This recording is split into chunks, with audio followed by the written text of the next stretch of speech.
Alhamdulillahirabbil alamin. Wassalatu wassalamu ala sayyidina Muhammadin wa ala alihi wa sahbihi ajma'in. Amma ba'd. Alhamdulillah, insyaallah kita lanjutkan kajian fikih menggunakan kitab Bidayatul Abid wa Kifayatuz Zahid karya Syekh Abdul Rahman bin Abdillah Al-Ba'li rahimahullahu taala. Kan tapi mungkin ada sedikit gangguan di audio ya, ada feedback. Di Ana lancar dan jelas, Ustaz. Di Ana ada feedback, mungkin antum sebentar. harus di mute dulu, Pak. Baik. Nah, baik. Jadi insya Allah kita akan melanjutkan kajian fikih kita menggunakan kitab Bidayatul Abid wa Kifayatuz Zahid karya Syekh Abdul Rahman bin Abdillah Al-Ba'li rahimahullahu taala, di mana kita sampai pada pembahasan terakhir dari kitab Thaharah. Dan pembahasan terakhir dari kitab Thaharah ini adalah tentang haid dan nifas. Dan sebelumnya ya, bahkan sejak di awal pertemuan kita telah membahas mengapa para ulama mendahulukan pembahasan tentang thaharah ketika mereka memulai kitab fikih mereka. Maka jawabannya adalah karena thaharah itu adalah syarat yang paling penting dari ibadah yang paling penting setelah dua kalimat syahadat, yaitu salat ya. Jadi salat adalah akadu arkanil Islam ba'da syahadatain. Rukun Islam yang paling penting, yang paling ditekankan oleh syariat setelah dua kalimat syahadat. Sebagaimana sabda Nabi Muhammad SAW, "Buniyal Islamu ala khamsin, syahadati an la ilaha illallah wa anna Muhammadar Rasulullah wa iqamis shalah wa ita'iz zakah wa shaumi Ramadan wa hajjil bait." Islam itu dibangun di atas 5 hal. Yang pertama adalah dua kalimat syahadat la ilaha illallah Muhammadur Rasulullah, kemudian menegakkan salat, kemudian membayar zakat, kemudian menunaikan ibadah puasa Ramadan, dan menjalankan ibadah haji jika mampu. Maka thaharah dikedepankan ya, karena itu adalah syarat yang paling penting dari salat, dan karena pembahasannya sangat panjang. Kita harus membahas tentang wudu, kita harus membahas tentang ghusl, kita harus membahas tentang tayamum, dan kita harus membahas tentang menghilangkan najis. Dan juga kita harus membahas alat untuk mengangkat hadas dan menghilangkan najis, yaitu air. Kemudian kita juga telah membahas wadah tempat air tersebut ya, karena air harus, kalau kita mau menggunakan air harus ada wadahnya. Jadi kita juga telah membahas tentang aniyah, tentang wadah. Kemudian ya, para ulama menutup pembahasan tentang thaharah ini, pembahasannya adalah tentang haid dan nifas ya. Ini dalam rangka ya, mengapa diakhirkan, karena ini hanya berkaitan dengan imrah, hanya berkaitan dengan perempuan ya, tidak ada laki-laki yang haid dan nifas.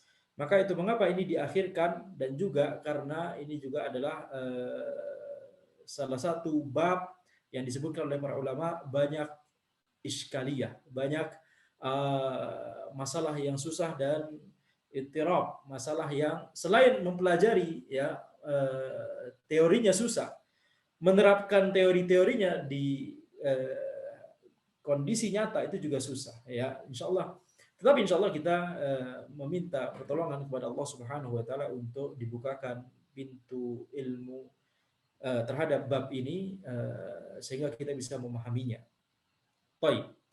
Penulis berkata, al-haid wa aqallu sinni haidin tamamu tis'i sinin. Ya, darah haid tentunya sebelum kita masuk, darah haid adalah darah yang jibiliyah ya, darah yang Allah Subhanahu wa taala tetapkan seorang wanita itu memiliki atau mengeluarkan ya darah ini, dan ini adalah darah yang menunjukkan sehatnya wanita tersebut ya. Dan para ulama menyebutkan ya, ini menunjukkan pentingnya atau menunjukkan perhatiannya para ulama terhadap masalah tib, masalah medis ya. Mereka ketika mempelajari, ketika membahas masalah-masalah fikih, mereka juga menjelaskan dari sisi tib, yaitu kedokteran. Para ulama menjelaskan bahwa darah haid ini adalah darah yang ketika seorang wanita itu hamil, maka darah tersebut adalah untuk menunjang kebutuhan janin. Maka itu mengapa nanti ketika wanita tersebut hamil, dia tidak mengeluarkan darah haid. Ya, insya Allah nanti kita sebutkan. Maka di antara kaidahnya adalah tidak mungkin bersatu wanita hamil kemudian dia mengeluarkan darah haid. Ya, jadi ketika seseorang wanita hamil mengeluarkan darah, maka itu bukan darah haid. Kecuali ada pengecualian, ya 2 atau 3 hari sebelum melahirkan. Insya Allah kita bahas. Tetapi kita mulai pertama kali dengan kalimat pertama dari penulis di sini, wa aqallu sinni haidin tamamu tis'i sinin. Usia wanita yang minimum supaya wanita tersebut kemungkinan untuk bisa mengeluarkan darah haid adalah ketika dia berusia 9 tahun. Dan yang dimaksud ketika kita membaca kitab para ulama, ketika disebutkan 9 tahun atau 50 tahun atau sekian tahun, maka yang dimaksud tahun adalah tahun Hijriah.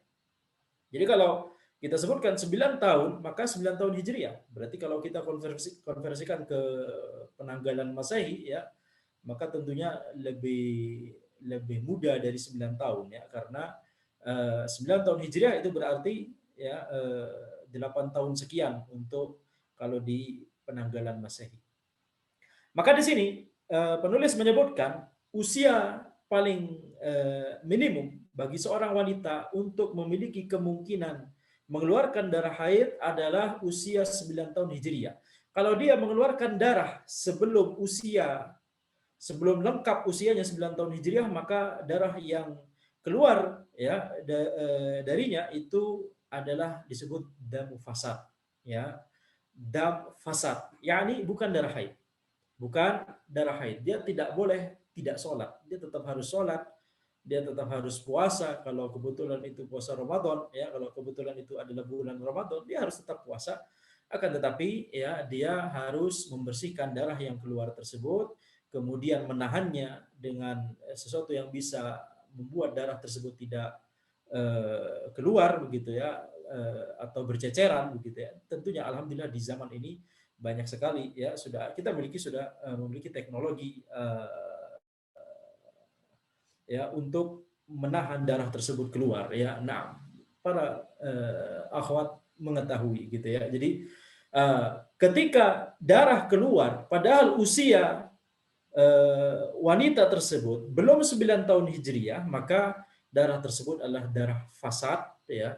Istilahnya adalah darah fasad, tidak boleh dia tidak sholat, harus tetap sholat, harus tetap puasa kalau itu bulan Ramadan. Apa dalilnya? Ya, dalilnya mengapa disebutkan di sini usia minimum kemungkinan seorang wanita haid bisa haid itu adalah 9 tahun Hijriah adalah ya perkataan atau ya perkataan para ulama bahwa ini kembali kepada masalah ada atau masalah urf, ya, kebanyakan yang ditemukan di sehari-hari itu tidak ada perempuan yang mengeluarkan darah haid itu di bawah umur 9 tahun Hijriah.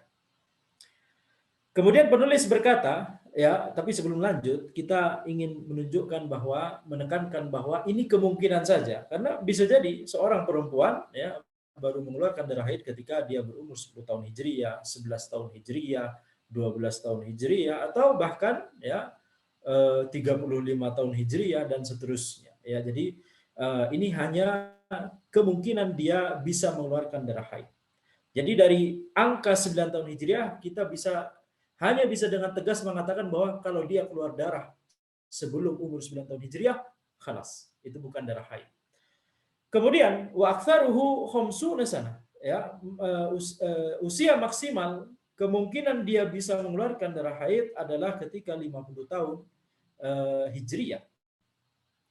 Dan ini berarti ketika seorang wanita umurnya sudah lebih dari 50 tahun Hijriah mengeluarkan darah, maka darah tersebut adalah damu fasad, darah fasad. Tidak boleh dia tidak sholat, tidak boleh dia tidak puasa kalau itu bulan Ramadan. Dia harus tetap sholat dan tetap puasa Ramadan Tetapi dengan cara ya, tentunya dia bersihkan dulu darahnya, kemudian dia tahan darah tersebut sehingga tidak berceceran begitu ya. Kemudian dia wudhu ya, kemudian dia wudhu. Insya Allah nanti kita sebutkan hukum yang lebih terperinci tentang hal ini. Maka dalil mengapa usia kemungkinan maksimal seorang wanita itu mengeluarkan darah haid itu adalah 50 tahun Hijriah adalah karena Aisyah radhiyallahu anha berkata, "Idza balagatil mar'atu 50 sanah kharajat min haddil haid." Ya, jika seorang perempuan itu mencapai usia 50 tahun, yakni Hijriah, maka dia telah keluar dari batasan haid. Ini adalah perkataan Aisyah radhiyallahu anha. Jadi ini adalah pendapat yang mu'tamad, pendapat yang baku di mazhab Hambali. Akan tapi pendapat yang dipilih oleh Syekhul Islam Ibnu Taimiyah ya dan pendapat Syekhul Islam di mazhab Hambali itu adalah pendapat yang sangat dihargai dan memiliki posisi yang sangat penting. Ya, Syekh Asy'air hafizahullah taala beliau menjelaskan bahwa pendapat yang paling kuat pendalilannya ya selain mu'tamad di mazhab Hambali itu adalah pendapatnya Syekhul Islam Ibnu Taimiyah kebanyakan. Ya, jadi di mazhab Hambali dalam satu mazhab itu terdiri atas beberapa pendapat ya. Jadi tidak boleh kita bayangkan kemudian satu mazhab itu hanya berisi satu pendapat untuk setiap masalah. Di satu mazhab bisa jadi ada beberapa pendapat, ada beberapa riwayat. Dan ini tidak hanya di mazhab Hambali, begitu juga di mazhab Syafi'i, begitu juga di mazhab yang lain. Ya, tetapi khususnya di mazhab Hambali adalah mazhab yang paling banyak pendapat-pendapat, perbedaan pendapat di dalam mazhab. Ya, dan di antara sekian banyak pendapat tersebut, ya, pendapat yang paling kuat pendalilannya dari sisi dalil dan dari sisi kaidah itu ya, adalah pendapatnya Syekhul Islam Taimiyah. Itu mengapa para ulama ya sangat memberikan porsi yang besar ya untuk menyebutkan juga pendapat Syekhul Islam Ibnu Taimiyah. Baik, maka pendapat yang dipilih oleh Syekhul Islam Ibnu Taimiyah tidak ada batasan untuk umur paling rendah dan umur paling tinggi ya. Tidak ada batasan untuk umur paling minimum dan umur paling maksimum. Ya, mengapa? Karena dalilnya itu hanya berdasarkan pada adah. Ya, kata Syekhul Islam Ibnu Taimiyah, dalil pendapat yang tadi kita sebutkan, mengapa 9 tahun Hijriah, mengapa 50 tahun Hijriah? Dalilnya adalah adat, kebiasaan. Maka ini tidak begitu kuat. Ya. Sedangkan perkataan Aisyah radhiyallahu anha, "Idza balaghatil mar'ah 50 sanah kharajat min haddil haid," jika seorang perempuan itu keluar dari atau melebihi usia 50 tahun Hijriah, maka dia keluar dari batasan haid. Maka Syekhul Islam Ibnu Taimiyah rahimahullah beliau berkata bahwa ini kebanyakan saja min babil ghalib. Ya, perkataan Aisyah radhiyallahu anha itu bukan tahdid, yakni bukan membatasi 50 tahun Hijriah adalah batas, tidak, akan tapi ini hanya menyebutkan keumuman saja, keumuman wanita. Dan Syekhul Islam Ibnu Taimiyah menyebutkan ya kalau kita membaca ayat Allah Subhanahu wa taala berfirman wa yas'alunaka 'anil mahid qul huwa adza. Mereka bertanya tentang haid, maka katakanlah haid itu adalah adza, kotoran. Dan ini dikaitkan antara haid dengan adza, ini menunjukkan bahwa kalau misalnya darah keluar ya sudah itu haid. Ya, tidak peduli umurnya 9 tahun Hijriah, di bawah itu atau lebih dari itu. Tidak peduli umurnya 50 tahun Hijriah atau di bawah itu atau di atas itu. Selama ada adza, yakni darah tersebut keluar, maka khalas itu haid. Ya, jadi Syekhul Islam Ibnu Taimiyah berkali-kali kita melihat dari awal Kitabut Thaharah sampai sekarang, beliau sangat berpegang pada kaidah al-hukum yaduru ma'illatihi wujudan wa adama. Al-hukum yaduru ma'illatihi. Hukum itu disandingkan dengan illahnya, penyebabnya. Kalau penyebabnya ada, maka hukumnya ada. Kalau penyebabnya tidak ada, maka hukumnya tidak ada. Penyebabnya apa di sini? Kapan seseorang wanita bisa disebut haid? Mengeluarkan darah. Kalau penyebabnya tersebut ada, walaupun umurnya kurang dari 9 tahun Hijriah, ataupun umurnya melebihi 50 tahun Hijriah, khalas, hukumnya ada juga. Yani dia haid. Maka ini adalah istidlal Syekhul Islam Ibnu Taimiyah. Ya, kuat. Ya, bagaimana? Ya, sangat kuat pendalilan Syekhul Islam Ibnu Taimiyah rahimahullahu taala. Maka ini yang anak pribadi lebih condong, ya, lebih condong. Kemudian penulis berkata, wal hamil la tahid. Ya, ini yang tadi kita sebutkan, wanita hamil itu tidak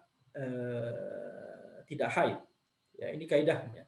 Sehingga ketika seorang wanita hamil dia mengeluarkan darah, maka dipastikan itu bukan darah haid, tetapi itu adalah darah fasad. Itu adalah darah fasad. Maka ketika itu terjadi, ya, maka dia harus tadi yang telah kita sebutkan, dia cuci, ya, kemudian dia tahan darahnya supaya tidak berceceran, ya. Kemudian kemudian dia berwudu dan sholat untuk berwudu dan kalau dia mau sholat dia berwudu. Dan setiap waktu sholat dia ya harus berwudu. Kalau dia merasakan ada darah yang keluar. Kalau tidak ada darah yang keluar, misalnya seorang wanita hamil ketika zuhur dia melihat darah keluar, maka tentunya ini bukan darah haid. Dia tetap harus sholat karena dia sedang hamil. Maka yang harus dilakukan cuci darah tersebut, kemudian tahan, kemudian dia berwudu, kemudian dia sholat zuhur. Kemudian ya bagaimana dengan sholat asarnya? Ketika setelah sholat zuhur dia merasakan atau dia cek, ya, Allah alam, tidak bisa dirasakan mungkin, tetapi bisa dicek gitu ya. Anda tidak pengalaman tentunya ya. Ketika dia mengecek ada darah keluar, ketika waktu asar ada darah keluar, dia harus wudhu lagi walaupun tidak ada pembatal wudhu yang dia lakukan antara zuhur dan asar. Dia tidak kentut, dia tidak buang air, ya, dan seterusnya. Dia tidak tidur lelap gitu ya. Maka ketika dia melihat darah keluar lagi, maka dia harus berwudhu kembali, kemudian dia sholat. Tetapi ketika misalnya dia tidak melihat ada darah yang keluar lagi, maka khalas langsung sholat, ya, dengan wudhu yang sama ketika zuhur tadi. Taib. Kecuali wanita hamil tersebut 2 atau 3 hari, ya, 2 atau 3 hari sebelum kelahiran. Ya, kalau misalnya tentunya kapan dia lahir kita tidak mengetahui, ya, itu ilmu ghaib, tetapi itu bisa ada qarinah, bisa diprediksi, ya, menggunakan qarinah, dan tentunya ini kita harus diskusi dengan dokter misalnya. Ketika misalnya 2 atau 3 hari sebelum yang diprediksi dia akan melahirkan gitu ya, dia keluar darah, maka darah ini adalah darah nifas. Ya, maka darah ini adalah darah nifas. Sehingga dalam masalah itu berlaku hukum nifas, ya, yaitu tidak boleh. Hukum nifas dalam masalah ini sama seperti hukum haid, tidak boleh, dia tidak boleh sholat, dia tidak boleh puasa kalau itu bulan Ramadan. Ya, jadi kaidahnya wanita hamil tidak bisa haid kecuali kalau misalnya darah tersebut 2 atau 3 hari sebelum waktu yang diprediksi dia akan melahirkan, maka itu adalah darah nifas. Bukan haid juga, ya, bukan haid juga, tapi darah nifas. Namun haid dan nifas hukumnya sama dalam masalah dia tidak boleh sholat dan dia tidak boleh puasa Ramadan. Dia tidak boleh puasa, ya, puasa Ramadan ataupun puasa sunnah, itu maksudnya, ya. Taib. Tetapi pendapat yang dipilih oleh Syekhul Islam Ibnu Taimiyah rahimahullah adalah, ya, kita kembali kepada kaidahnya Syekhul Islam. Kalau ada penyebabnya, ada hukumnya. Kalau ada illahnya, ada hukumnya. Al-hukum yazulu ma'illatihi wujudan wa adama. Kata beliau, kalau misalnya perempuan hamil keluar darah, ya, dan darah tersebut bukan 2 atau 3 hari sebelum melahirkan gitu ya, sebelum waktu yang diprediksi melahirkan, kalau itu darah nifas. Kalau di selain itu maka khalas ini darah haid juga, kata Syekhul Islam Ibnu Taimiyah. Karena prinsipnya Syekhul Islam sebagaimana yang telah kita sebutkan tadi, ya, al haid itu disandingkan dengan adza, yakni dengan darah. Kalau darah keluar maka penyebabnya ada untuk itu disebut haid, ya sudah itu haid, ya. Taib. Kemudian penulis berkata wa aqalluhu yaumun wa lailah wa aktsaruhu 15 yauman. Periode tersingkat seorang wanita haid itu adalah 1 hari 1 malam. 1 hari 1 malam. Dalilnya adalah perkataan Ali radhiyallahu anhu aqallul haidi yaumun wa lailah. Ya, periode terpendek seorang wanita itu bisa haid adalah 1 hari 1 malam, yakni 24 jam. Yakni 24 jam. Dalilnya apa? Perkataan Ali. Ini berarti perkataan sahabat, ya, perkataan sahabat dijadikan landasan. Tetapi ya lagi-lagi ya dalam masalah ini pendapat yang juga dipilih oleh Syekhul Islam Ibnu Taimiyah tidak ada batasan minimum. Kalau kita pakai ada batasan, kalau kita pakai pendapat yang menyebutkan ada batasan minimal bahwa haid itu ya harus minimal 1 hari 1 malam, maka kita bisa dengan tegas mengatakan kalau seorang perempuan mengeluarkan darah tidak sampai 24 jam, maka itu bukan darah haid. Ya. Karena periode minimum dia bisa disebut sebagai haid adalah 1 hari 1 malam, 24 jam. Maka kalau kurang dari itu tidak bisa disebut haid. Sedangkan pendapat Syekhul Islam Ibnu Taimiyah lagi-lagi, kalau ada penyebabnya ada hukumnya, kalau ada illahnya ada hukumnya. Kalau ada darah yang keluar, khalas, itu adalah haid walaupun dia setengah hari keluarnya, 1/3 hari keluarnya, itu haid. Kemudian periode maksimal adalah 15 hari. Periode maksimal adalah 15 hari. Dalilnya adalah perkataan Ibnu Umar radhiyallahu anhu, akan tapi ini adalah hadis marfu, ya, hadis marfu yang menyebutkan bahwa Nabi Muhammad SAW itu menyebutkan bahwa perempuan itu naqisatu aqlin wa dini. Ya, perempuan itu adalah seorang yang kurang akalnya dan agamanya.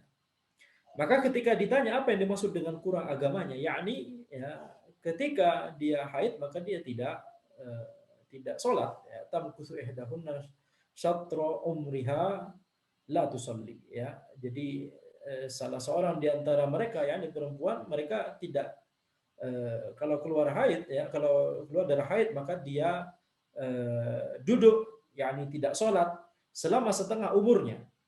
Maka di sini Nabi Muhammad SAW menyebutkan setengah umurnya. Maka para ulama kemudian beristimbat setengah umur di sini maksudnya adalah setengah, ya, karena siklus haid biasanya per bulan, maka setengah dari itu adalah 15 hari. Jadi dari 15 hari ini, dari angka 15 ini disimpulkan bahwa thayyib yang maksimal adalah seorang wanita bisa haid maksimalnya adalah 15 hari. Karena Nabi Muhammad SAW menyebutkan di hadis ini, ya, ketika beliau menjelaskan bahwa perempuan itu kurang agamanya, yakni wanita tersebut bisa tidak sholat, ya, selama setengah umurnya. Ya, dari situ diistimbat, ya, diambil kesimpulan bahwa 15 hari, setengah dari 1 bulan. Tetapi ya Syekhul Islam Ibnu Taimiyah menyebutkan ini pendalilan yang masih kurang kuat. Ya. Beliau lebih memilih kaidah beliau yaitu ketika ada penyebabnya maka hukumnya ada. Ketika penyebabnya tidak ada maka hukumnya juga tidak ada. Sehingga beliau menjelaskan walaupun lebih dari 15 hari maka itu tetap haid selama itu ada darah yang keluar, ya, selama itu ada darah yang keluar. Baik. Tetapi tentunya nanti ada pengecualian kalau misalnya perempuan tersebut mengeluarkan darah, ya, mayoritas waktu, sehingga ini adalah istihadah, darah istihadah. Insyaallah itu nanti kita bahas secara ringkas, ya. Kemudian penulis berkata wa ghalibuhu sittun aw sab'un, ya, periode haid paling mayoritas dari para wanita adalah 6 hari atau 7 hari. 6 hari atau 7 hari, yakni 6 hari 6 malam atau 7 hari 7 malam, dan ini tidak ada perbedaan pendapat. Bahkan Syekhul Islam Ibnu Taimiyah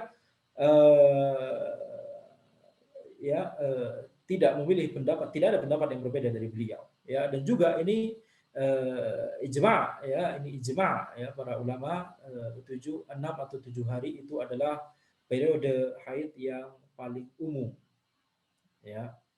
Baik.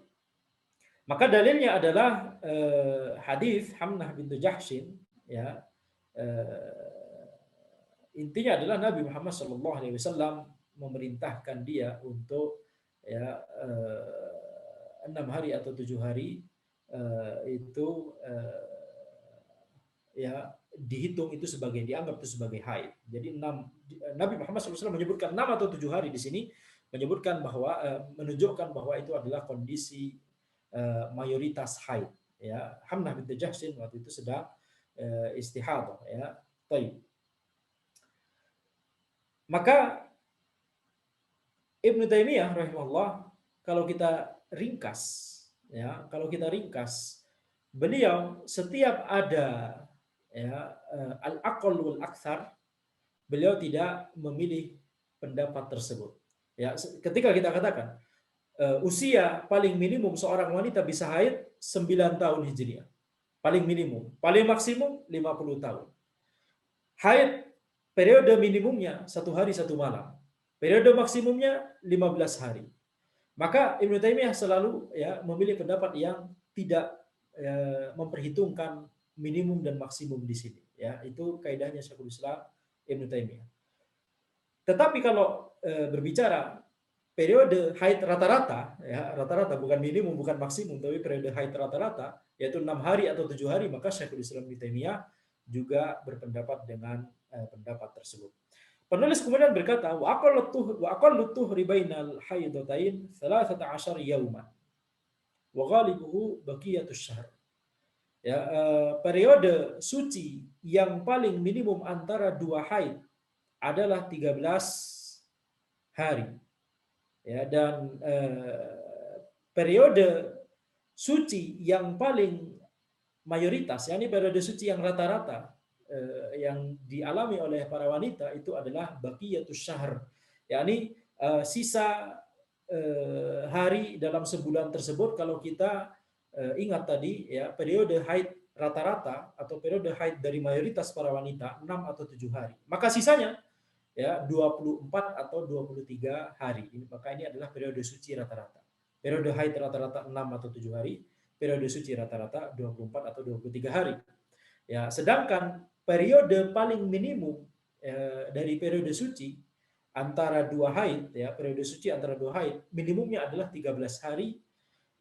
Sedangkan, ya, maksimumnya tidak ada batasan. Ya, seorang wanita bisa jadi saat ini haid, ya, bulan ini haid, tetapi haid berikutnya 3 tahun lagi, begitu ya, atau tidak haid lagi, begitu kan. Jadi tidak ada batasan untuk periode suci maksimal di antara 2 haid. Dalil dari masalah ini, ya, mengapa disebut periode suci terpendek atau periode suci minimum antara 2 haid itu adalah 13 hari, adalah athar yang diriwayatkan dari Ali radhiyallahu anhu bahwa seorang perempuan pada saat itu mendatangi Ali radhiyallahu anhu. Kemudian perempuan ini ditalak oleh suaminya, sehingga, ya, dia memperhitungkan masa iddah, ya, membentukkan masa iddah dengan haid. Dan dia mengklaim sudah 3 kali haid, yakni periode iddahnya sudah selesai. Padahal baru ditalak sebulan yang lalu. Ya, apakah ini mungkin 1 bulan bisa 3 kali haid? Maka Ali radhiyallahu anhu berkata kepada Syuraih, kul fiha. Yani Syuraih diminta oleh Ali radhiyallahu anhu untuk mengutarakan pendapat beliau bagaimana dengan kasus ini, begitu ya.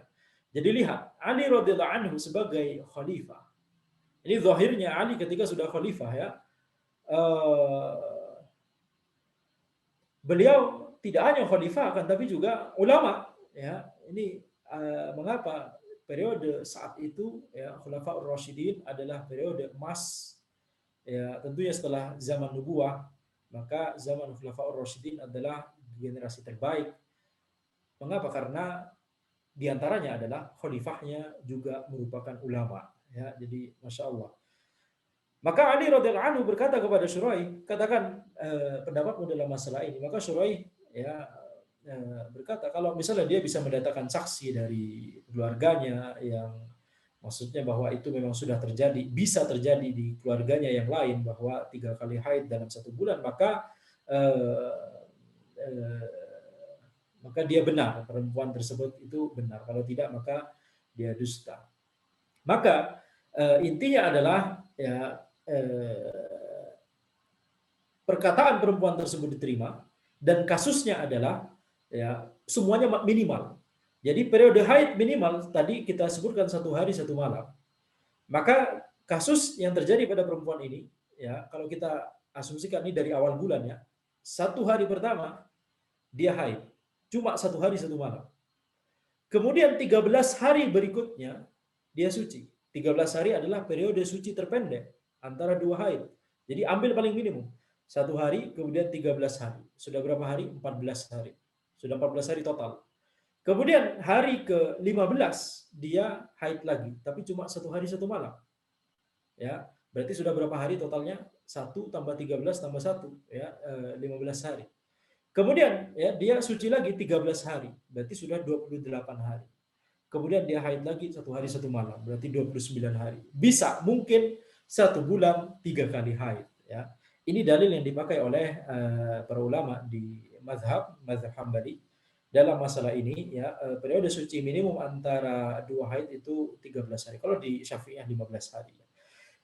Tetapi Syekhul Islam Ibnu Taimiyah ya beliau menyebutkan sama la hadda li aqalli ya tidak ada periode suci terpendek ya selama ada darah keluar khalas itu adalah haid ya lagi-lagi beliau berpegang pada kaidah beliau ya yaitu kalau ada penyebabnya maka hukumnya ada kalau tidak ada penyebabnya maka hukumnya tidak ada dan tidak ada batasan untuk maksimum ya periode suci maksimum tidak ada batasan karena tadi kita sebutkan bisa jadi seorang perempuan baru haid lagi 3 bulan lagi atau 5 bulan lagi atau tahun depan dan seterusnya dan ini tidak ada perbedaan pendapat di kalangan ulama jadi intinya dhabit atau kaidah dari Syekhul Islam Ibnu Taimiyah adalah ya tidak ada batasan terkecil dan batasan tertinggi, batasan terbesar dari haid, dari usia wanita yang mungkin haid, dari periode suci tidak ada batasan. Itu kaidahnya Syekhul Islam Ibnu Taimiyah. Baik. Dan dalam masalah praktek ini pendapat yang paling mudah ya, yang lebih mudah daripada tadi. Selama melihat darah maka itu adalah haid. Bahkan ketika wanita hamil, Syekhul Islam Ibnu Taimiyah menyebutkan khalas itu tetap merupakan darah haid. Selama darah tersebut bukan 2 atau 3 hari sebelum diprediksi melahirkan, karena itu adalah darah nifas. Baik. Kemudian penulis berkata wa yahrumu 'alaiha fi'lu salatin wa la taqdiha wa fi'lu shamin wa taqdih.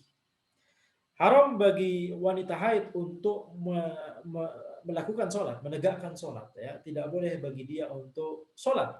Dan tidak boleh baginya juga untuk mengqadha sholat. Ya. Dan ini adalah ijma'. Ya. Ijma' para ulama dalam masalah ini. Perkataan Aisyah radhiyallahu anha adalah landasannya kan yusibuna dzalik fa nu'maru bi qada'is shaum wa nu'maru bi qada'is shalah. Ya, kami diperintahkan ya kami dulu ya mengalami hal tersebut yakni haid, maka kami diperintahkan untuk mengqadha puasa tetapi kami tidak diperintahkan untuk mengqadha salat.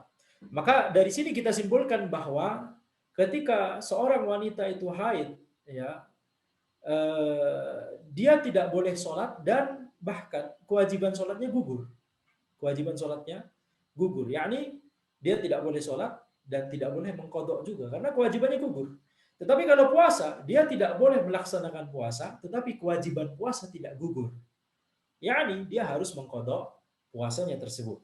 Jadi itu perbedaan antara sholat dan puasa ya tidak boleh dikiaskan karena ada dalil ini diriwayatkan oleh Bukhari dan Muslim ya perkataan Aisyah radhiyallahu anha ya dulu kami begitu maka kami diperintahkan untuk mengqadha puasa tidak diperintahkan untuk mengqadha salat ya seandainya itu haram maka Nabi Muhammad SAW pasti mengingkari pasti memerintahkan untuk qadha salat juga tetapi Nabi Muhammad SAW tidak melakukannya maka itu menunjukkan bahwa ya tidak boleh untuk mengqadha salat.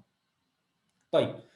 Kemudian haram juga bagi wanita yang haid untuk wawatuha fi farjin wa yajibu fihi dinarun au nisfuhu. Ya, jima ya dengan wanita haid itu haram ya kalau jima tersebut adalah di farj, yakni di kemaluannya, ya karena nanti ya penulis menyebutkan wa tubahul mubasharatu fima duna, kalau misalnya seorang suami dia ya mendatangi istrinya akan tapi tidak melakukan jima, ya akan tapi dia istimta, yakni istimta itu apa istimta, yakni eh, mendatangi istrinya tapi tidak jima gitu ya. Selain jima maka tidak masalah, itu dibolehkan, ini perkataan penulis ya. Jadi istimta itu adalah seperti ketika ya seorang suami menggunakan tangan istrinya. Kalau seorang suami menggunakan tangannya sendiri ini tidak boleh, haram. Ya, kalau menggunakan tangan sendiri haram. Kalau menggunakan tangan istrinya boleh. Nah, ini namanya istimta. Ya, ini namanya istimta. Menggunakan tangan istrinya atau menggunakan kaki istrinya.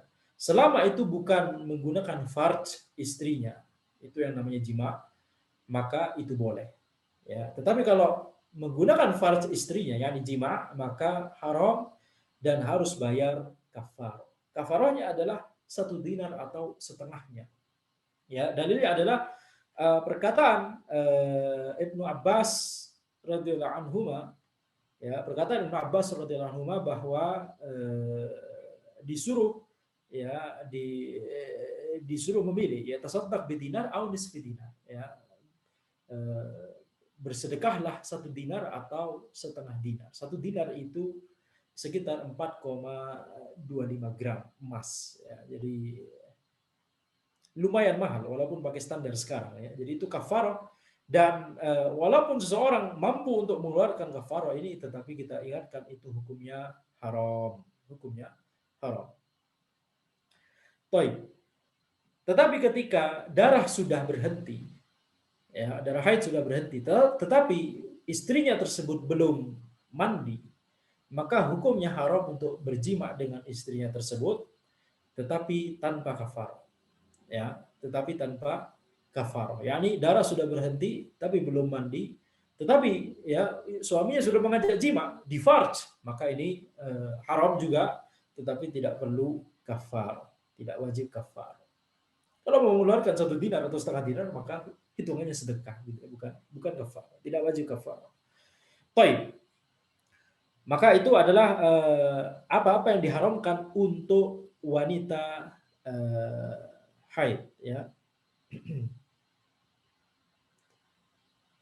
Nah, kemudian karena penulis di sini tidak menyebutkan hukum tentang wanita yang mustahadah, ya istihadah, maka Ana akan menyebutkan sedikit tentang wanita istihadah, ya. Wanita istihadah ketika dia istihadah maksudnya adalah darah keluar dan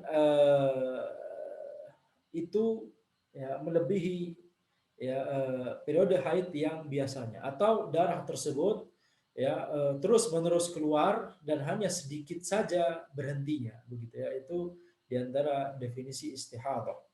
Apalagi kalau kita pakai pendapat Syekhul Islam Ibnu Taimiyah yang tidak ada batasan maksimal 15 hari untuk haid, ya maka kita harus berpendapat yang namanya istihadah itu adalah ketika darah terus-menerus mengalir sampai mendekati bulan berikutnya, begitu ya, sehingga mayoritas waktunya dalam 1 bulan tersebut darah keluar terus. Ini namanya istihadah. Ini namanya istihadah. Tapi kalau kita mengambil pendapat maksimal haid itu 15 hari, maka ketika dia sudah keluar darah haid lebih dari 15 hari, 16 hari, maka ini sudah istihadah. Ya, jadi perhatikan bedanya. Kalau kita pakai pendapat Syekhul Islam Taimiyah, maka kita harus berpendapat ya istihadah itu adalah ketika darah tersebut terus-menerus mengalir, gitu ya. Tapi kalau misalnya kita ambil pendapat maksimal 15 hari, maka istihadah itu adalah ketika darah tersebut keluar lebih dari 15 hari. Karena haid tidak mungkin 15 hari. Kalau kita ambil pendapat itu, maka kalau sudah lebih dari 15 hari, ini istihadah. Ya. Apa yang terjadi ketika istihadah? Dan sebagaimana yang Anda sebutkan tadi, Anda lebih cenderung pada pendapatnya Syekhul Islam Ibnu Taimiyah, sehingga kita katakan bahwa istihadah itu adalah ketika mayoritas waktunya ya itu adalah dia mengeluarkan darah, Sehingga yang harus dilakukan adalah tanyakan, apakah wanita tersebut memiliki adah. Yang dimaksud dengan adah itu adalah kebiasaan. Darahnya itu ya berapa hari biasanya mengalir keluar dan kapan biasanya mengalir atau keluar. Jadi kebiasaan di sini ada dua aspek. Kebiasaan secara periode waktunya 5 hari kah, 6 hari kah, 10 hari kah, gitu ya. Dan juga letaknya dalam bulan tersebut, awal bulan atau tengah bulan atau akhir bulan. Ini kebiasaan, yang namanya kebiasaan atau adat itu harus mencakup keduanya. Kalau tidak memiliki kebiasaan dari salah satu aspek ini, kita katakan wanita ini nggak punya kebiasaan. Berarti nggak punya kebiasaan secara haidnya. Jadi ketika misalnya wanita tersebut keluar darah haid, ya selalu konsisten di tengah bulan, ya jadi 1 bulan selalu di tanggal-tanggal tengah selama 3 hari misalnya. Maka ini kebiasaannya darah keluar selama 3 hari saja. Atau perempuan yang lain keluar darah selalu dalam akhir bulan, ya selama 8 hari misalnya. Maka ini adahnya, ini adalah adah dia 8 hari akhir bulan. Ada dua aspek adah. Ya, kalau tidak ada salah satu aspek, kita katakan dia tidak punya adah. Misalnya, bulan sekarang dia keluar darah 5 hari awal bulan. Bulan berikutnya keluar darah 5 hari tengah bulan. Bulan berikutnya 5 hari awal bulan lagi. Bulan berikutnya 5 hari akhir bulan. Ini berarti dia nggak punya adah. Contoh lain, seorang wanita bulan ini keluar darah 5 hari awal bulan. Bulan berikutnya ya 4 hari awal bulan. Bulan berikutnya 7 hari awal bulan. Selalu awal bulan tapi angkanya berubah-ubah. 5 hari, 4 hari, 7 hari, dan seterusnya. Maka kita katakan dia juga nggak punya adah. Maka kita katakan ya, kalau seorang wanita istihadah, kita tanyakan, apakah dia punya adah? Kalau dia punya adah, maka dia menganggap adahnya tersebut adalah haidnya. Sedangkan di luar adahnya tersebut, di luar periode adahnya tersebut, maka dia mustahadah, wanita mustahadah. Ya. Jadi kalau misalnya adahnya 5 hari di awal bulan, ya selalu konsisten 5 hari di awal bulan, 5 hari di awal bulan, 5 hari di awal bulan. Maka ketika sampai pada suatu bulan, sampai lebih dari 5 hari dia keluar darah terus dan seterusnya, ya, maka dia harus menganggap 5 hari tersebut 5 hari hanya periode haidnya. Ya. Jadi sisanya adalah mustahadah. Sisanya adalah mustahadah. Dan konsekuensi ketika kita katakan dia adalah mustahadah di periode yang lain, di periode sisanya gitu ya, darah tetap keluar tapi ini bukan periode adahnya, berarti dia wanita mustahadah. Apa yang harus dilakukan? Dia tetap sholat, ya, dia harus tetap sholat, dia harus tetap puasa kalau itu bulan Ramadan. Dan yang harus dia lakukan tadi yang telah kita sebutkan, ya dicuci, ditahan darahnya, kemudian wudhu, kemudian sholat. Kemudian untuk waktu sholat berikutnya dicek apakah darah keluar atau tidak. Kalau darah keluar harus wudhu lagi. Kalau darah tidak keluar boleh untuk langsung sholat gitu ya, menggunakan wudhu sebelumnya. Ini perincian untuk wanita mustahadah. Jadi dobit pertama, prinsip pertama, wanita mustahadah, tanyakan apakah punya adah, dan adah dalam dua aspek tadi. Kalau punya, khalas itu haidnya di situ, ya adahnya. Tetapi ketika misalnya dia tidak punya adah, antara tidak punya periode haid yang teratur setiap bulannya, lama periode haid yang teratur setiap bulannya, atau tidak punya lokasi haid secara teratur setiap bulannya, kadang awal bulan, kadang tengah bulan, kadang akhir bulan, geser-geser terus, ya, geser-geser terus. Maka prinsip yang harus dia pegang adalah tamyiz, yaitu membedakan darah. Kalau darah tersebut ya sesuai dengan karakteristik darah haid, maka itulah haid. Kalau darahnya sudah berubah menjadi tidak sesuai dengan karakteristik darah haid, maka itu adalah darah mustahadah. Dan karakteristik darah haid itu ya dari segi warna dia hitam atau mendekati hitam, ya. Kalau darah mustahadah kemerahan, merah gitu ya. Kalau dari baunya, dari segi bau, maka baunya berbeda antara darah haid dengan darah yang bukan haid atau darah mustahadah.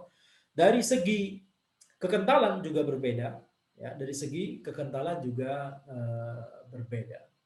Ya, maka ini diantara perbedaan karakteristik darah haid dan tidak. Jadi kalau dia tidak punya adah, kemudian tiba-tiba istihadah, maka keluar darah terus menerus gitu ya, maka dia perhatikan kapan dia tamyiz, kapan dia bisa membedakan, kapan darahnya itu berubah karakteristik.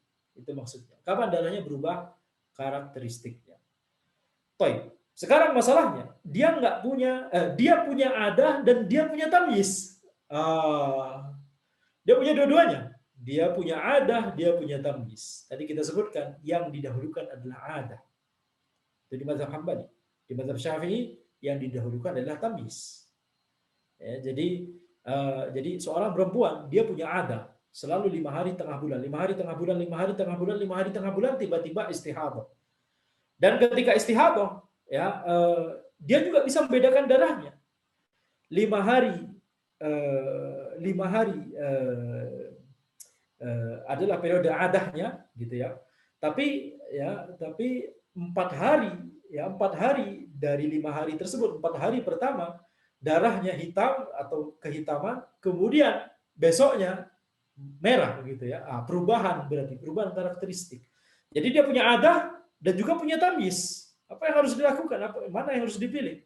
Mazhab Hambali memilih adah didahulukan. Mazhab Syafi'i memilih tamyiz didahulukan. Ya, ini perbedaannya. Tetapi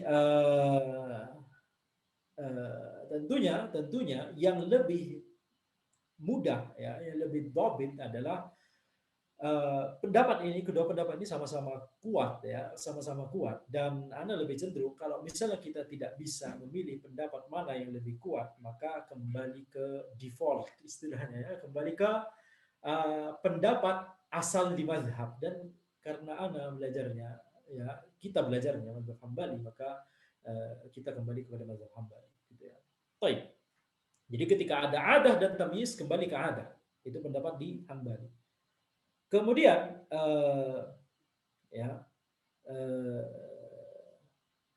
ketika tidak ada adah dan tidak ada tamyiz, ya itu kasus terakhir berarti. Tidak ada adah, tidak ada tamyiz. Apa yang harus dilakukan? Ini wanita ini disebut wanita mutahayyirah. Ya, ini wanita yang bingung, ya. Dia nggak punya adah dan nggak punya tamyiz. Disebut juga mutahayyirah karena membingungkan para fuqaha. Karena para fuqaha harus berpikir keras apa yang harus dia lakukan, apa yang harus wanita tersebut lakukan. Dia nggak punya adah dan nggak bisa membedakan darah. Darahnya nggak ada perubahan karakteristik. Ya, nggak ada perubahan. Satu fase dia kehitaman, satu fase berikutnya dia kemerahan. Nggak ada perubahan itu. Yang satunya agak kental, yang satunya encer begitu. Nggak ada perubahan karakteristik. Nggak punya adah juga. Kadang 5 hari, kadang 2 hari, kadang 1 hari, kadang 4 hari, 7 hari, kadang awal bulan, tengah bulan, ya akhir bulan dan seterusnya.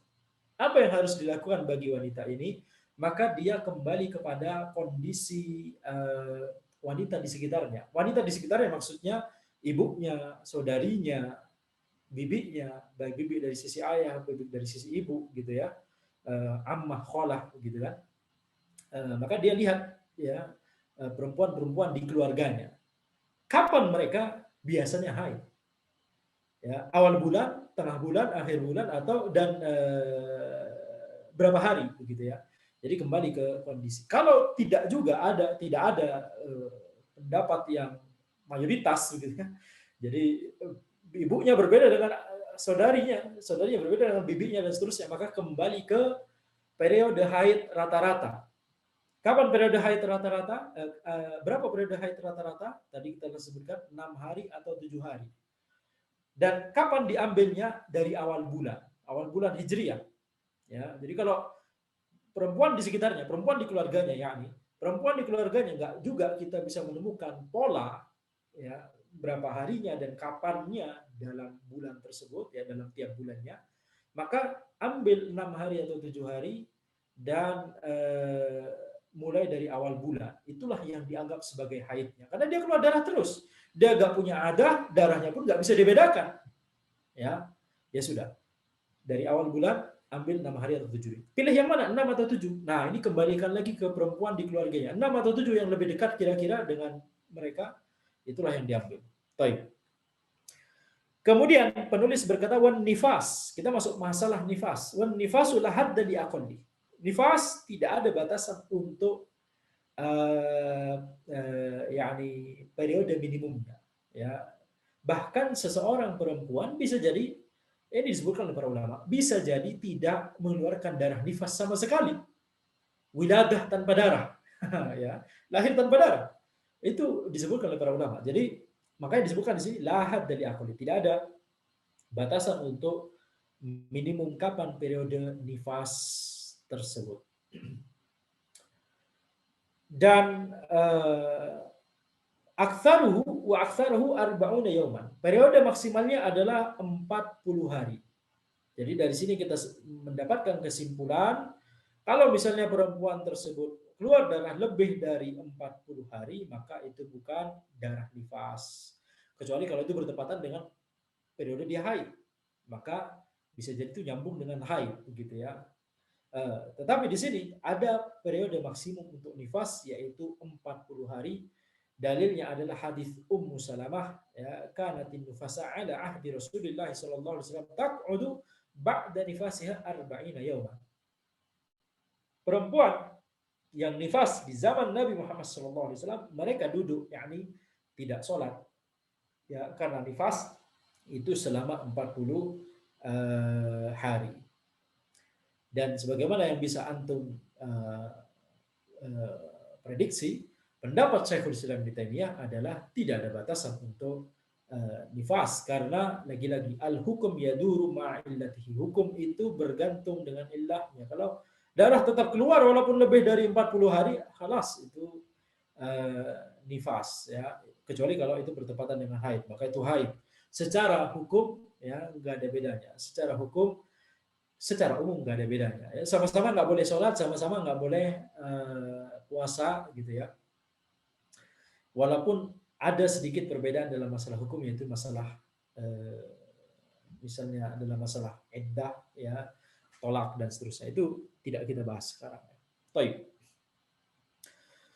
Maka na'am itu adalah periode maksimum dari nifas. Wa yathbutu hukmuhu biwad'i ma yatabayyanu fihi khalqu insan. Ini penting. Nifas itu ya teranggap nifas kalau misalnya seorang perempuan ya dia melahirkan janin yang sudah jelas atau sudah mulai jelas walaupun sedikit ya bentuk manusianya. Ya, kalau seorang perempuan misalnya ya naudzubillah min dzalik, tentunya ya keguguran begitu ya, sehingga keluar dan masih belum berbentuk ya, ada ini kepala, ini tangan begitu ya, maka darah yang keluar di situ bukan darah nifas. Ya, bukan darah nifas. Baru kalau misalnya kelihatan bentuknya walaupun sedikit, maka darah yang keluar ketika ya melahirkan tersebut dan 2 atau 3 hari sebelumnya, tadi kita sebutkan 2 atau 3 hari sebelum waktu yang diprediksi dia akan lahirkan, ya, maka itu adalah nifas. Ya. Sehingga kalau masih dalam bentuk alaqah, dalam masih bentuk mudghah, ya, alaqah mudghah, masih bentuk gumpalan, maka itu darah yang keluar dia bukan nifas. Sehingga apa? Wajib dia sholat. Tetap wajib bagi dia untuk sholat dan tetap wajib bagi dia untuk puasa. Dan para ulama menyebutkan ya periode atau hari paling cepatnya adalah 41 hari, ya. Biasanya 41 hari. Umumnya 3 bulan itu sudah mulai terlihat bentuknya, gitu ya. Baik, bentuk dari janin tersebut, bentuk manusia.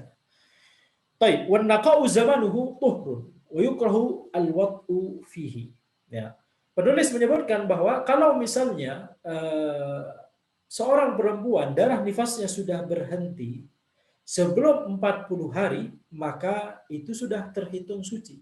Itu sudah terhitung suci, akan tetapi masih makruh untuk berjima dengannya sebelum tuntas 40 hari. Masih makruh. Mengapa? Dikhawatirkan darah nifas kembali lagi, begitu ya. Dikhawatirkan darah nifas kembali lagi. Jadi ketika darah nifas masih keluar, haram ya untuk berjima dengan perempuan yang masih mengeluarkan darah nifas tersebut. Ya, kalau masih nekat jima, maka apakah juga ada kafaro? Naam, ada kafaro. Ya, naam, ada kafaro juga, 1 dinar atau setengah dinar dipilih. Ya, tetapi ketika darah nifas sudah berhenti dan dia bahkan sudah mandi, ya maka makruh. Ya, jadi rinciannya, kalau darah nifas masih keluar, haram berjima dengan perempuan tersebut. Kalau berjima, maka kafar 1 dinar atau setengah dinar. Kalau darah nifas sudah berhenti, kemudian belum mandi, maka tetap haram untuk darah nifas sudah berhenti, belum mandi, tetap haram untuk jima. Tapi kalaupun nekat, tidak ada kafar.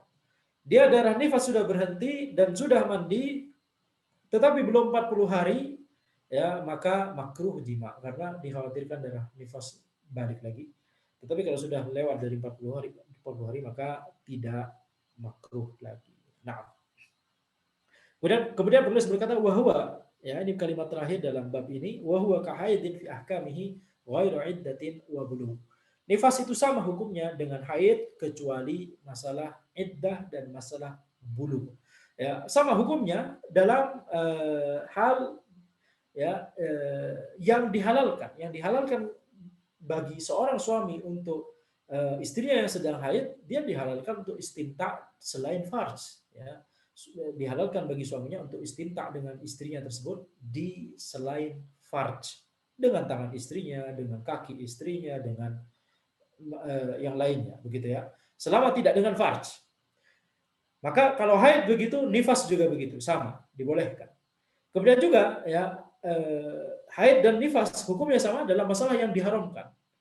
Jadi seperti sholat tidak boleh bagi wanita haid, puasa tidak boleh bagi wanita haid, jima tidak boleh dengan wanita haid. Maka demikian pula nifas tidak boleh sholat, wanita haid tersebut tidak boleh sholat, wanita tersebut tidak boleh berpuasa, dan wanita tersebut juga tidak boleh ya, jima dengan suaminya.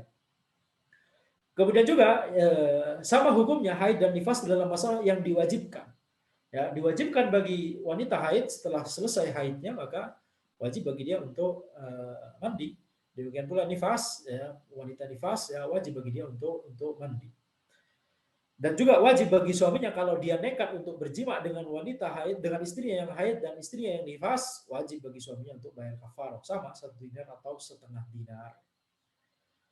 Kemudian haid dan nifas juga sama hukumnya dalam masalah ya tidak ada qada salat tetapi ada qada puasa. Kemudian penulis di sini menyebutkan ghairu iddatin wa bulu. Kecuali masalah iddah. Berbeda hukumnya antara haid dan nifas. Haid bisa digunakan untuk menghitung iddah, nifas tidak bisa digunakan untuk menghitung iddah. Ya, demikian pula bulu. Ya, kapan seorang perempuan itu balik? Ya, kapan balik? Kapan dia balik? Dia balik salah satu tandanya ketika dia haid. Tetapi ya nifas tidak bisa dijadikan tanda dia balik karena dia balik sebelum nifas, ya. Sebelum dia hamil berarti dia sudah balik. Jadi tanda balik sudah ada sebelum nifas. Jadi nifas itu bukan tanda balik, sementara haid adalah tanda balik, maka itulah perbedaan antara haid dan nifas. Ada persamaan, banyak persamaan dalam hukum, tetapi ada sedikit perbedaan. Maka demikian yang bisa Anda sampaikan, ya, ini pembahasan secara ringkas tentang masalah haid dan istihadah dan nifas. Ya, tentunya masih banyak pembahasan yang jauh lebih terperinci dalam masalah haid, istihadah dan nifas, tetapi itu dibahas di kitab-kitab yang lebih tebal daripada kitab ini. Hadza wallahu a'lam. Anda kembalikan kepada moderator Pak Ari. Masya Allah, jazakallah khairan Ustadz, begitu jelas dan detail penjelasannya. Ustadz, ini ada 20 pertanyaan di Ana Masya Allah. dan rata-rata panjang. Bagaimana kalau Anda bacakan secara cepat dan mana yang bisa dijawab ringkas, Ustadz jawab ringkas saja mungkin ya. Karena ini mungkin mereka butuh apa? Butuh pendapat dari Ustadz. Gimana Ya, Ustadz? ini yang susah karena Anda telah sebutkan tadi menerapkan kaidah-kaidah dengan yang terjadi sesungguhnya itu susah sekali. Baik. Boleh Anda bacakan Ustadz mulai? Nah, Yang pertama ini dari Kepri. Sebentar anak urut dulu Ustadz. Baik. Assalamualaikum Ustadz. Bagaimana sholatnya anak perempuan yang sudah dapat haid kelas 5 SD umur 10 tahun, namun pemikiran dan perilakunya masih belum dewasa, masih anak-anak sekali. Apakah berdosa ortunya jika sholatnya masih main-main? nah, ya tentunya dalam masalah ini ya, kalau kita bicara dosa begitu ya, tentunya itu kita tidak mengetahui eh, hal gaib gitu ya. Akan tetapi ya apakah ya selama ini orang tuanya tersebut sudah berusaha untuk mendidik anaknya atau mengarahkan anaknya atau membimbing anaknya atau tidak begitu ya. Jadi apakah selama ini sudah dilakukan hal tersebut? Kalau sudah dilakukan maka kita husnuzon kepada Allah Subhanahu wa taala. Tetapi kalau misalnya itu tidak dilakukan maka bisa jadi ya orang tuanya mendapatkan dosa dari sisi keteledoran gitu ya. Nah, Nah, semoga dapat dipahami oleh Ibu yang di Kepri. Berikut dari Ukti di Palu, Ustadz. Sudah hampir setahun ini Ana mengalami siklus haid yang tidak teratur. Kadang 2 pekan, kadang 3 pekan, sampai 1 bulan bersambung tidak berhenti. Setahun kemarin haid Ana normal 6-7 hari. Bagaimana Anda menyikapi hal ini Ustadz? Apakah yang Anda anggap istihadah dan haid? ya Manakah yang Anda anggap yang tolong diulangi Pak. haid? Tadi agak-agak Siklusnya jelas suaranya. Nah, haid. Ana siklus haidnya tidak teratur. Kadang 2 pekan, kadang 3 pekan, sampai 1 bulan. Bersambung tidak berhenti. Setahun kemarin, haid Ana normal, 6-7 hari. Bagaimana Ana menyikapi hal ini? Manakah yang Ana anggap istihadah dan haid? Apakah Ana harus mengkodok sholat wajib Ana, Ustadz? Ini dari Palu, Ustadz. Padahal.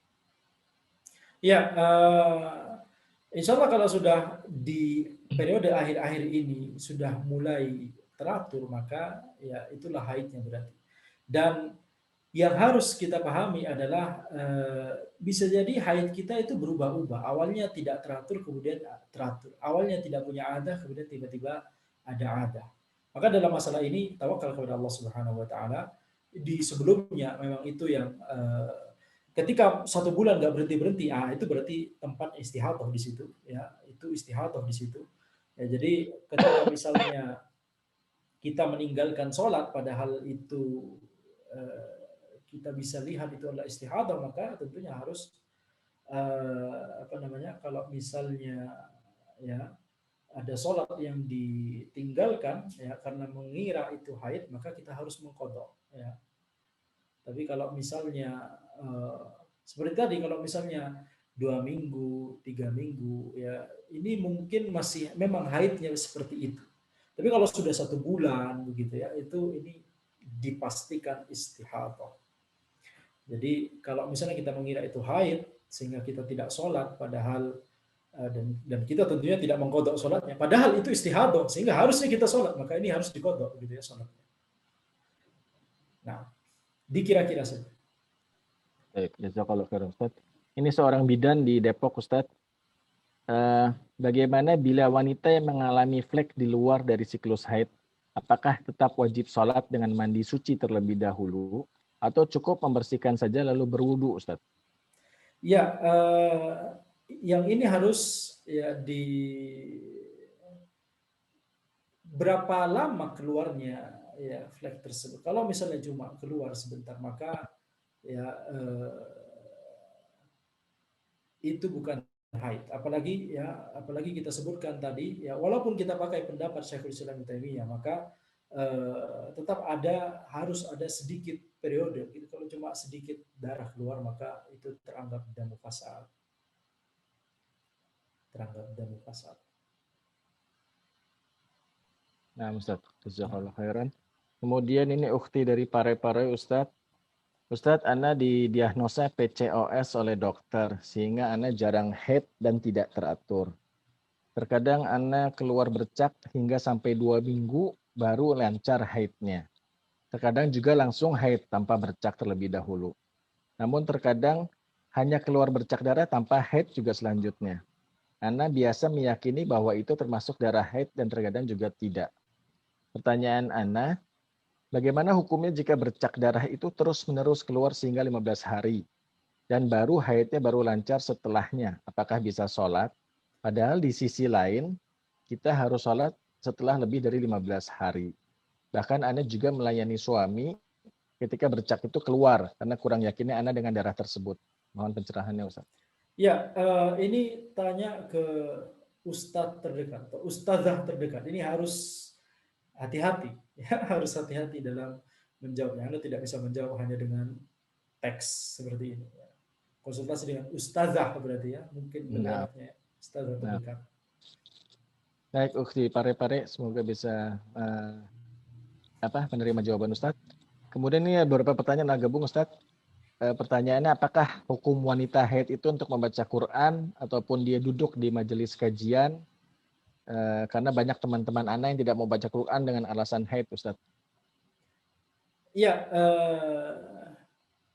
nah maka memang para ulama telah menjelaskan ya, bahwa ya, yang diantara yang tidak boleh dilakukan bagi eh, wanita haid itu adalah ya seperti eh, duduk di masjid begitu ya, atau kemudian membaca Al-Quran begitu kan.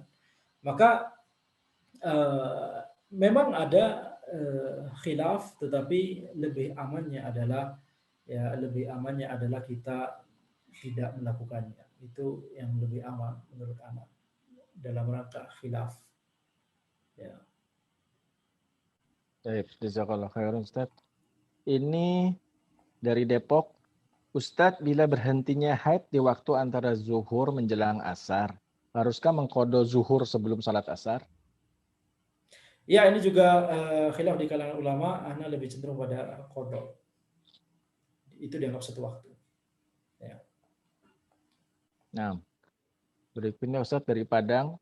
Bagaimana jika ada wanita yang haid tapi fase sucinya tidak sampai 13 hari? Misalnya, perempuan tersebut haid 5 hari, lalu 7 hari sesudahnya tidak haid. Akan tetapi pada hari ke-13 kembali keluar darah haid. Bagaimana yang seperti ini, Ustadz? Ya, jadi Ana tadi lebih cenderung pada pendapat Syekhul Islam Ibnu Taimiyah, jadi tidak ada periode minimum untuk suci. Periode suci minimum tidak ada. Jadi tidak masalah, itu dianggap haid tetap. Baik. Berikutnya dari Rantau Prapat. Ustadz, Afwan, Anda terlambat bergabung. Bagaimana kalau darah nifas keluar lebih dari 40 hari tapi sedikit-sedikit? Terkadang malah 1 hari bersih tidak keluar darah tapi besoknya flek lagi. Ya, itu ini juga permasalahan yang rumit ya. Jadi darah silih berganti datang.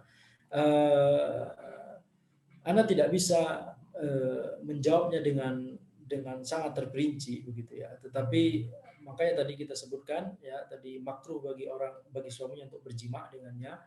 Jadi ketika ya ada darah kemudian berhenti, ketika berhenti maka ya kita anggap itu tuhur suci. Tapi ketika ada darah lagi maka dia jangan sholat lagi. Gitu ya. Baik, jazakallah khairan. Ustadz, dari Belitung, izin bertanya, apakah darah haid dilihat juga dari banyak atau sedikitnya? Itu saja, Ustadz. Eh, Tergantung kebiasaan orang, wanita berbeda-beda. Ya, wanita berbeda-beda. Nah, tergantung kebiasaannya. Ya. Ya. Ustadz, Ana kalau sedang haid, kondisi badan sakit, badan terasa dingin sekali saat menyentuh air. Padahal darah haid sudah bersih. Apakah boleh bertayamum?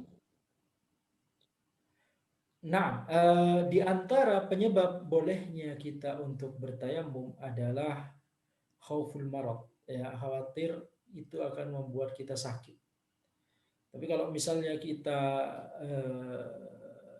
cuma perasaan aja, maka tetap wudhu. Tapi kalau misalnya itu membuat kita sakit, pengalaman begitu ya, itu akan membuat kita sakit, maka eh, wallahu alam dibolehkan tayamum. Tetapi Anda menekankan di sini lebih berhati-hati ya, lebih dalam rangka kehati-hatian, lebih baik tetap berwudu, tetapi ya dipersedikit wudunya gitu ya. Jangan jangan 3 kali mungkin, tapi 1 kali basuhan saja misalnya.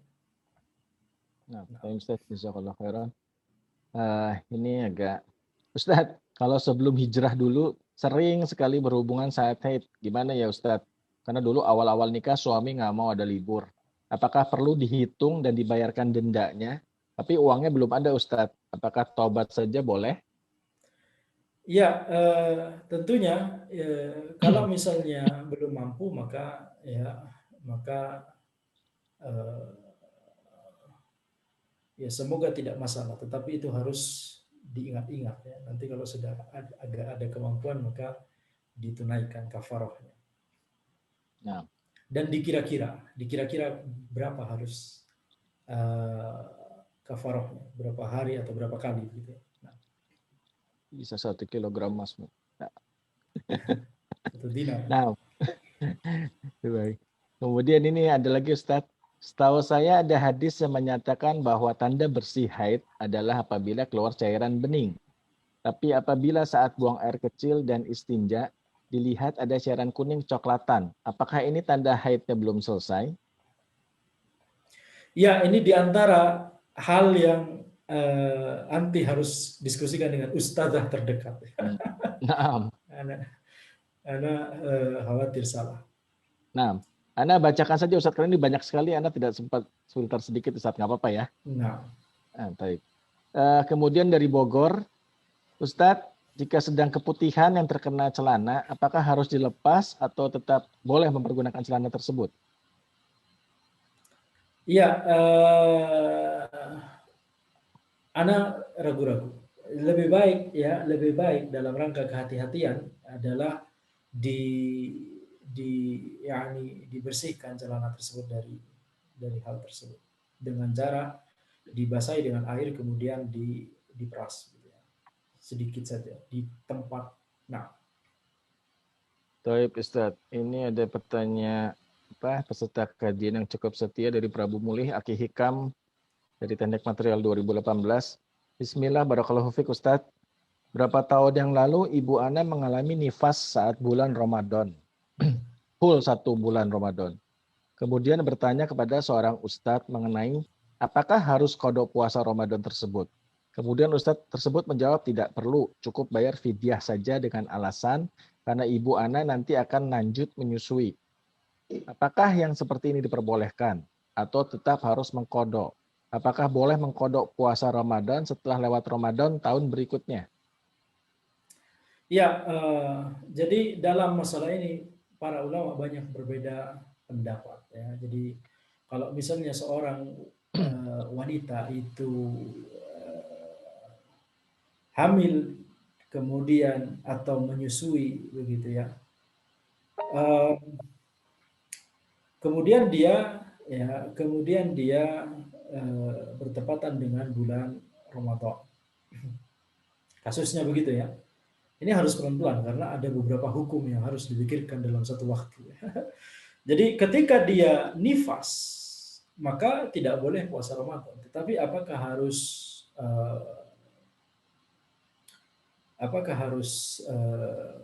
kodok? Ya, maka yang hukum terkait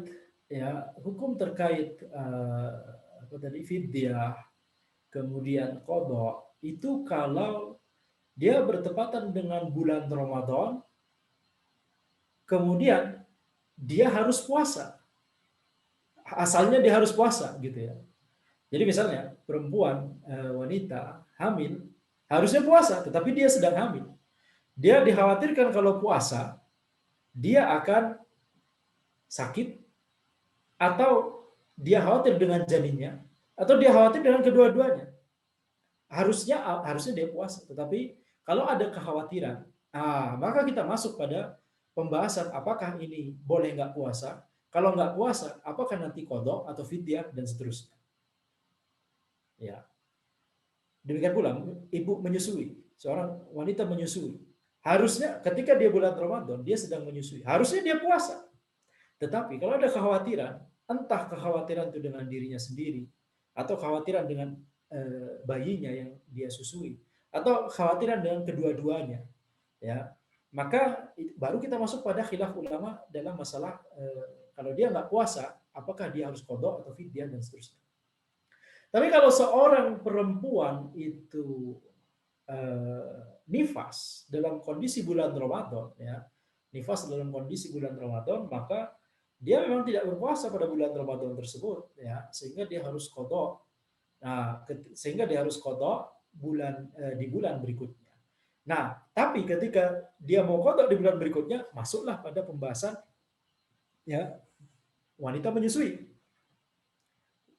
Ibu ini menyusui, ya, menyusui, dan tentunya butuh waktu lama, ya, 1 tahun lebih bisa jadi. Dan ini periode dia harus mengkodok, nggak boleh sampai Ramadan berikutnya. Maka ini yang harus, ini sama saja dengan hukumnya ketika dia sedang di bulan Ramadan, dia harusnya puasa, tetapi dia nggak bisa karena dia menyusui. Sama seperti ini, dia harusnya kodok, tetapi dia nggak bisa karena dia menyusui. Ya, dalam masalah ini maka jangan dahulukan nggak bisanya, ya, tetapi harus tanyakan apakah yakni bisa atau tidak bisa. Jangan langsung ketika ibu menyusui langsung kemudian taib, nggak usah puasa, nggak usah kodok, langsung bayar fidyah. Tidak demikian. Yang benar adalah langkah pertama yang harus dilakukan adalah apakah masih mampu untuk berpuasa. Tanyakan kepada dokter misalnya, atau kepada dirinya sendiri apakah masih mampu untuk berpuasa. Ya, apakah masih mampu untuk mengkodok? Kalau masih mampu, halas, itu yang harus dilakukan. Ya, karena itulah yang harus dilakukan. Jadi jangan langsung buru-buru langsung ke opsi, ya, yang berikutnya, fidyah atau kodok di tahun berikutnya dan seterusnya, gitu ya. Jadi puasa dulu. Kalau tidak mampu atau dikhawatirkan dirinya akan sakit, maka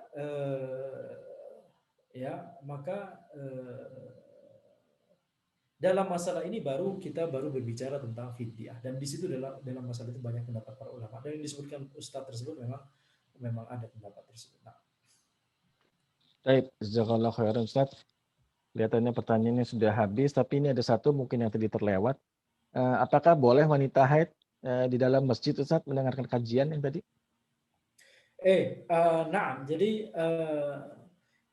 lebih amannya adalah menghindari, ya, karena itu nah ada pembahasan para ulama dalam masalah itu, tapi Anda lebih memilih lebih amannya dihindari dulu sementara. Baik. Baik Ustaz, alhamdulillah semua pertanyaan sudah Anda bacakan. Mungkin masih ada sedikit penutup atau nasihat dari Ustaz sebelum kita selesaikan kajian Ustaz. Tafadhol. Taib. Alhamdulillah kita telah menyelesaikan pembahasan tentang haid dan nifas, ya, dan juga ini juga mengakhiri pembahasan kita tentang kitab Thaharah. Insyaallah berikutnya kita akan bahas tentang kitab as-shalah, ya, dan ini berarti kita sudah masuk pada pembahasan maqasid, ya. Karena pembahasan fikih yang paling utama itu adalah pembahasan ibadat, dan ibadat yang paling utama setelah dua kalimat syahadat adalah sholat. Maka pembahasan berikutnya adalah masuk tentang sholat. Ya, toharoh sebelumnya, pembahasan kita tentang toharoh sebelumnya ini adalah mukaddimah sebelum kita membahas topik yang penting ini. Maka ya, semoga kita diberikan istiqomah oleh Allah Subhanahu wa taala untuk menyelesaikan atau untuk meneruskan istiqomah di menuntut ilmu kita ini. Nah,